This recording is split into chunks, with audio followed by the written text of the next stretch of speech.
হ্যাঁ ফাইজলাম যে মারাইছে আমার কাছে চাইছে আমি দিছি আমার লগে ঝগড়া শুরু করছে যত সব। তুই সিলে ফেলে কই যাস তুই? হ্যাঁ আরে ভাই আর কোয়েন না, সমস্যা একটা হইছে। তুই যেন সিলে দিছস মনে হয় যেন শহরে বাঘ ঢুকছে। কি হইছে খুলে ক। আরে ভাই আর কোয়েন না, আমার বউ আমার কাছ থেকে একটা হার চাইছে, এমন ওরা আমি একটা হার দিছি, হার দিছি এ হার নিছে, এ হারের কারণে ভাই আমার ঘরের থেকে বাইর করে দিছে, আমার লগে চিল্লাই লাগাই দিছে। আমি কি করতাম আমি তো বুঝতেছি না। আরে বেটা হার দিলে তো বউ আরো উল্টো খুশি হওয়ার কথা, তোর ঘর থেকে বের করে গেলি গা। এইটাই তো সমস্যা, আমার কাছে একটা হার চাইছে, হারটা অনেক ওজনই, যে জায়গায় খুশি হইব, খুশি না হয় সে জায়গায় আমার আরো মারে।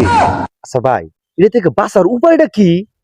আচ্ছা তুই তোর বউরে এমন কিসের হার দিলি তোর বউয়ে তোর ঘর থেকে বের করে দিল? আচ্ছা তুই কি হার দিস আমার খুলে কত একটু।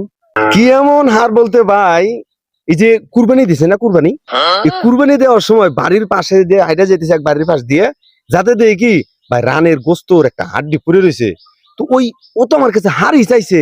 তা আমি করছি কি, ওই হাড়টারে নিয়ে বড় বড় রানের একটা বড় মোটা সাইজ, এই হাড়টারে নিয়ে আমি আমার বউরে দিছি।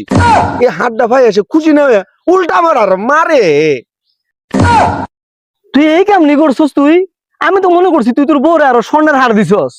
হ্যাঁ তুই বেটা স্বর্ণের হার দেওয়াস না বেটা, তুই দিছস গরুর হার। তুই এটা দিতে পারস না ভালো কথা, তুই মেডিসিন হলেও দিতি তুই।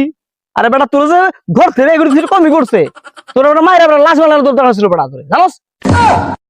আমি তো মনে করছি যে গরুর হার চাইছে, এখন ও যে স্বর্ণের হার চাইছে এটা তো আমার বাইঙ্গা কয় নাই। তোর ভাঙে কথা তো কাছে রাখ বেটা, যা বেটা ফালতু। আচ্ছা ঠিক আছে। কি মানুষ আইলো এই যুগে, এখনো মানুষ গরুর হার আর স্বর্ণের হারের তফাৎ বুঝে না। মানুষের কেউ কেউ বউরে কেউ কোনদিন গরুর হার দেয়? ফালতু জনের কথাকার।